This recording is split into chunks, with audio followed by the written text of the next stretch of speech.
अस्सलाम वालेकुम जी। मैं हूं गुलाम अब्बास और अपने 9th वीडियो के साथ MQL4 प्रोग्रामिंग के हवाले से।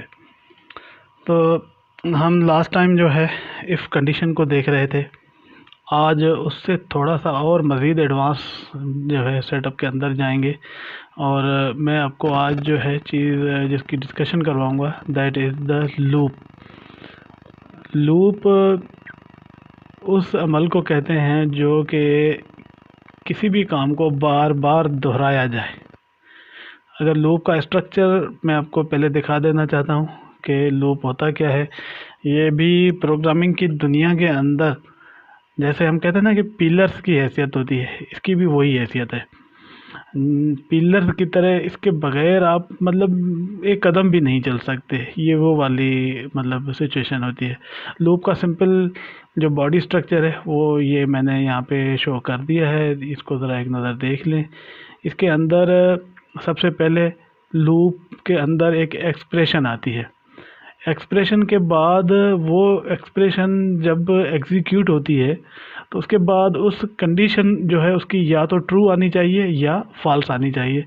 अगर कंडीशन उसकी फॉल्स आती है तो वहाँ से वो एग्ज़िट होके अगली स्टेप पे चला जाता है। अगर वो कंडीशन उसकी ट्रू आती है यहाँ वाले येस वाली, तो वो फिर लूप के अंदर जो बॉडी है या उसका जो साइकिल है उसको रन करेगा। रन करने के बाद उसकी जो एक्सप्रेशन है सेकंड नंबर उस पर वापस जाएगा, मीन को उसको वापस मोड़ेगा दोबारा उसी जगह पे। दोबारा उसके अंदर इटरेशन होगी। उस इटरेशन के बाद जो है अगला स्टेप फिर उसी तरीके से दोबारा वही लूप की बॉडी जो है रन होगी। उसके बाद फिर एक्सप्रेशन को उठा के वापस भेज देगा। मीन के तब तक ये साइकिल चलता रहेगा जब तक कि वो जितने लिमिटेशन आपने दी हैं उस कंडीशन तक कंप्लीट ना हो जाए।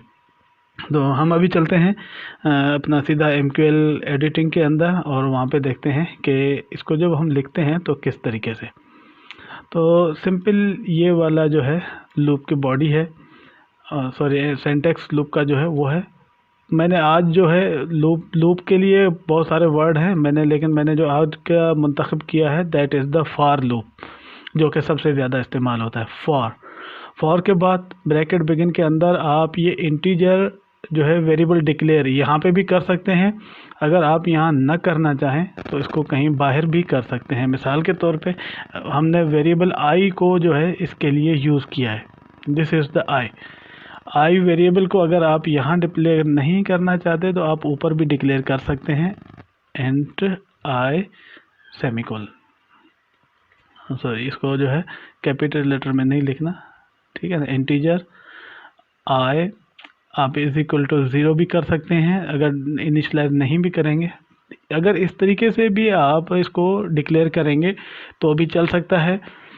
अगर यही वेरिएबल जो है यहाँ पे हमने डिक्लेयर किया है, अगर इसको उठा के आप ग्लोबल सेक्शन के अंदर डिक्लेयर कर दें तो भी चलेगा।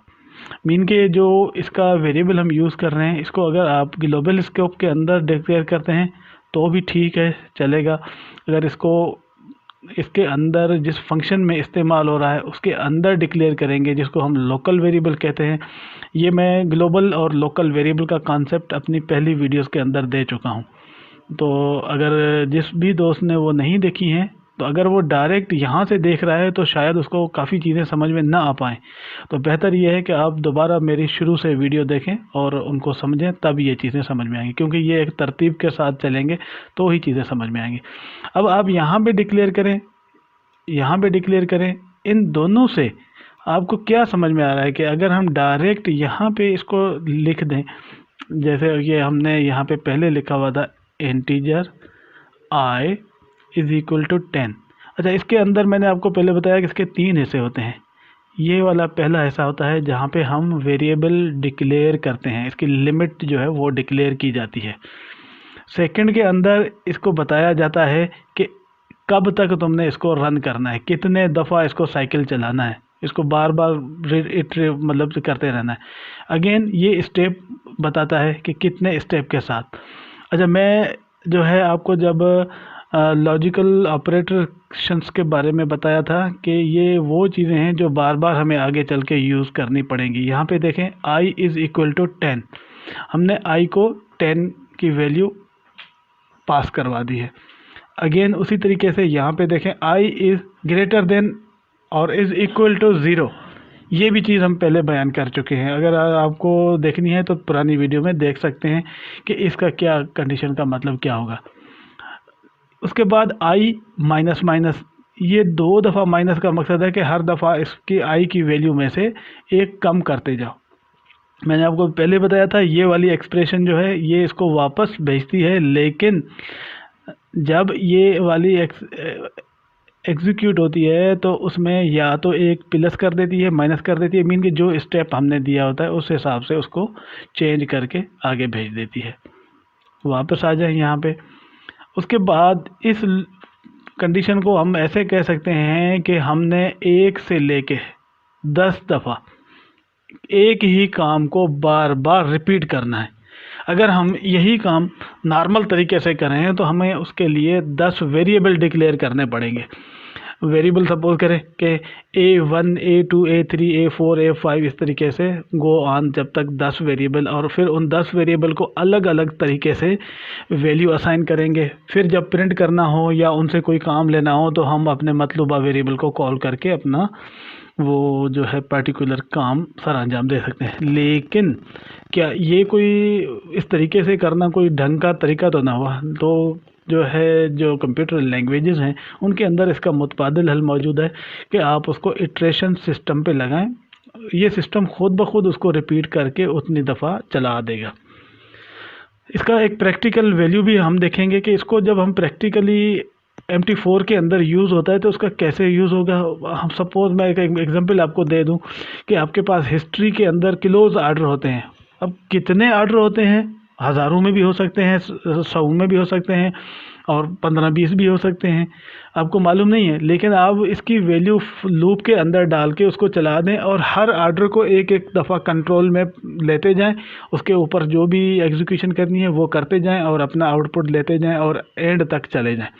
मीन कि एक ही कोड से आप 1 या 1000 या 1 लाख चीज़ों को भी मतलब चला सकते हैं। मैंने यहाँ पे एक और कोड भी लिखा हुआ है, ये भी बड़ा इम्पोर्टेंट कोड है, वो ये वाला, ये जो लो और आई ब्रैकेट्स के अंदर जो है ये लिखा हुआ है। ये सिंपल जो है इसकी मैं वजाहत अभी कर देता हूँ कि ये मैं पहले तो इसको देखें, अलर्ट के अंदर मैंने अलर्ट का भी पहले बयान किया हुआ है। अलर्ट द कैंडल, ब्रैकेट मैंने यहाँ पे क्लोज की है। जब अलर्ट के अंदर 2 या 3 किस्म के मैसेज प्रिंट करने हों तो उनके दरमियान में ये प्लस का साइन लाजमी होता है। Plus I mean the value of the loop variable, जो लूप के अंदर वेरिएबल हमने यूज़ किया है उसकी वैल्यू यहाँ पे प्रिंट करो।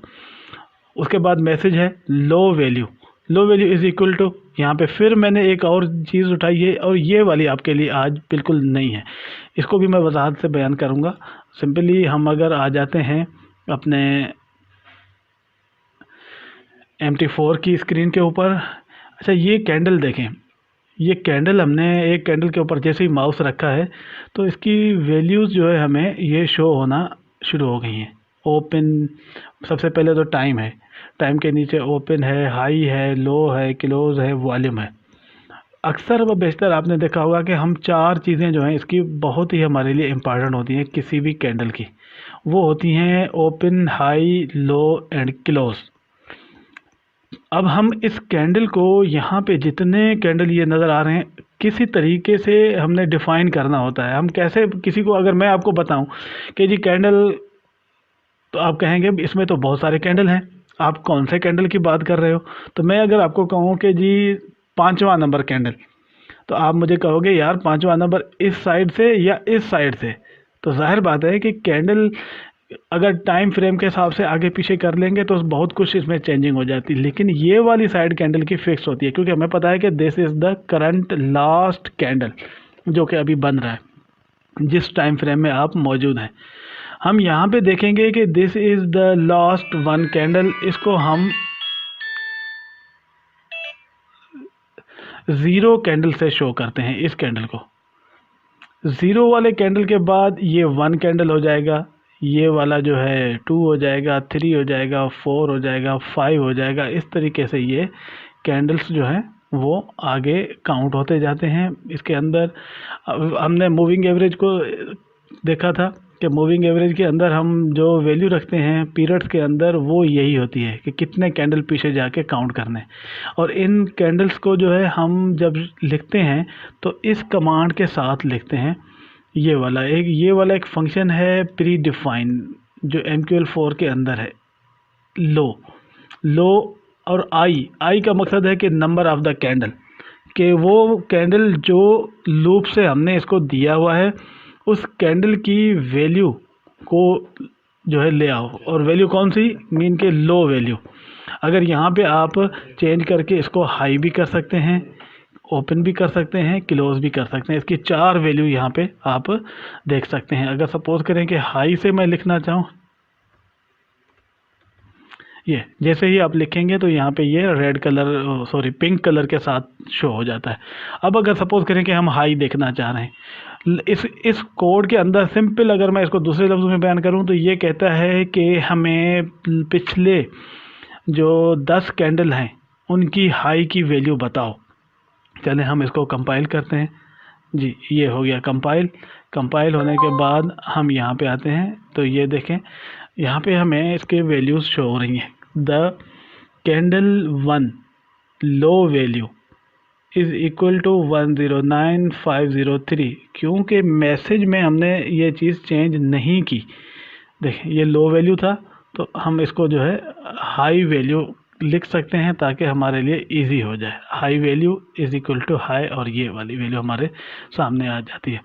कंपाइल कर लें, अगेन नीचे इसको देखें तो यहाँ पे ये आ गया।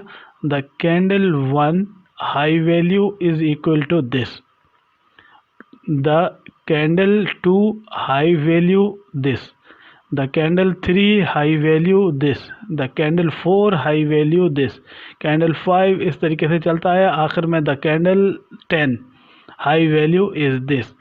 मीन कि हम एक ही लाइन में एक से ज़्यादा काम जब करने होते हैं तो हम इस तरीके से उनको कर सकते हैं। बहुत ही सिंपल आसान तरीका है।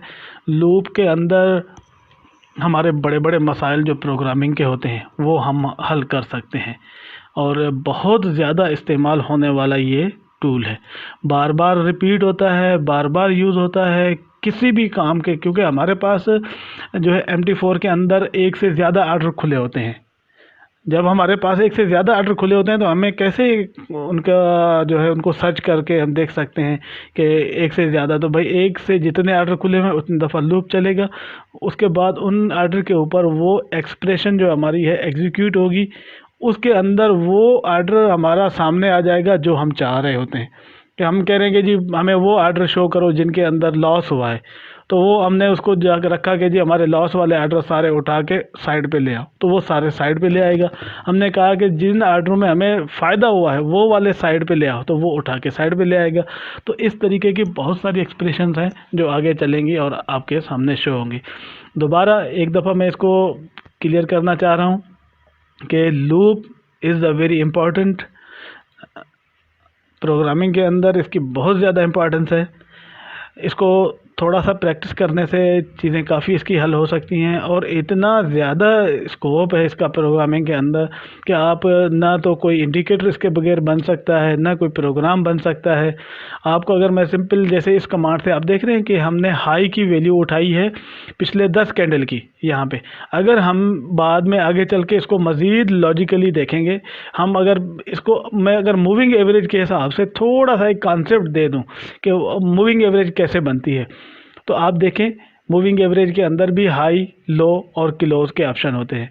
अगर हम यहाँ पे वो वाली चीज़ें नोट कर दें और 10 कैंडल पिछले उठा के उन सबको इसी के अंदर ऐड कर दें और उनको डिवाइड करके उनकी एवरेज निकाल लें, और जिस पॉइंट पे वो एवरेज निकले उस पॉइंट पे हम एक नुक्ता जो है वो डाल दें या डॉट डाल दें स्क्रीन के ऊपर। इस तरीके से हर अगले कैंडल के ऊपर एक एक डॉट बनता जाएगा और उन डॉट्स को हम आपस में मिला दें तो एक लाइन बन जाती है। दैट वही लाइन तो होती है मूविंग एवरेज। मूविंग एवरेज को इंटरनली कैसे बनती है, बड़ा सिंपल है।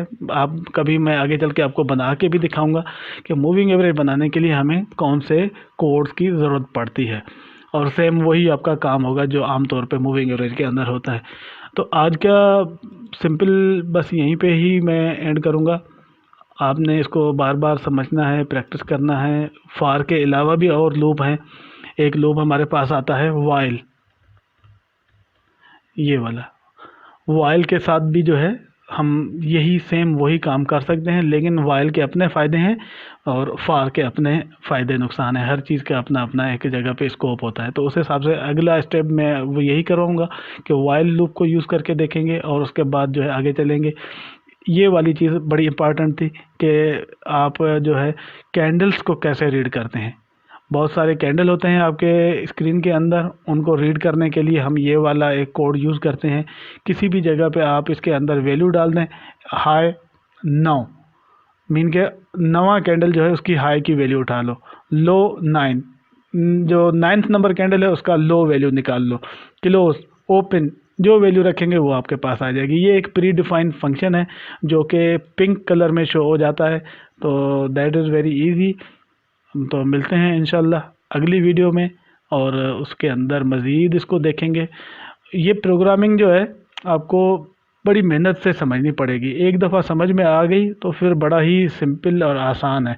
मैं इसका अब एक एग्जांपल आपको दे सकता हूँ। मैंने जो है एक ये फ्रीलांसर पे बना के एक बंदे को दिया है, बेचा है, मीन के सामने सेल आउट किया है। तो $200 उसकी प्राइस जो है लगी है। ये वाला, ये जो अभी आपके सामने ये पड़ा हुआ है, ये पूरा मैंने रात को बना के उसको दे दिया है। आप देखें, मुझे इसको बनाने में कोई 1.5 से 2 घंटे लगे हैं। 1.5 से 2 घंटे के अंदर अगर आपको $200 मिल जाते हैं तो आई थिंक इनफ, क्योंकि इसमें बहुत सारी चीज़ें तो वो हैं जो मेरे पास पहले से बनी हुई थी। सिर्फ इसको उस बंदे की मतलूबा, जो उसकी मतलब कहने का कि उसको जो चाहिए था उस हिसाब से कन्वर्ट करके मैंने दे दिया है। तो वो अब जो है आप खुद आपके सामने है, फ्रीलांसर पे जाएं, ये बनाएं, बेचें। बहुत आसान तरीका है, बहुत ही बेहतरीन है।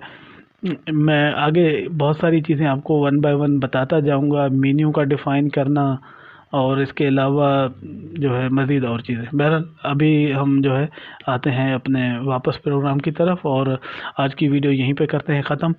इसके बाद कल एक और वीडियो ले आऊँगा जिसमें वाइल का लूप और एक दूसरी है केस। केस को कैसे डिफ़ाइन किया जाता है जब आपके पास एक से ज़्यादा कंडीशन हो। हमने देखा था एक से ज़्यादा कंडीशन हो तो इफ़ के भी ज़रिए हम सॉल्व कर सकते हैं, लेकिन आपके पास अगर मोर देन 3-4 कंडीशंस हों तो फिर उनको इफ़ के साथ बड़ा मुश्किल हो जाता है। तो उसके लिए हम फिर केस, एक कोड वर्ड है, उसके साथ एक सिस्टम यूज़ करते हैं। तो इंशाल्लाह मिलते हैं। वीडियो को लाइक ज़रूर करें, कमेंट्स दें और चैनल को सब्सक्राइब भी करें। Thank you.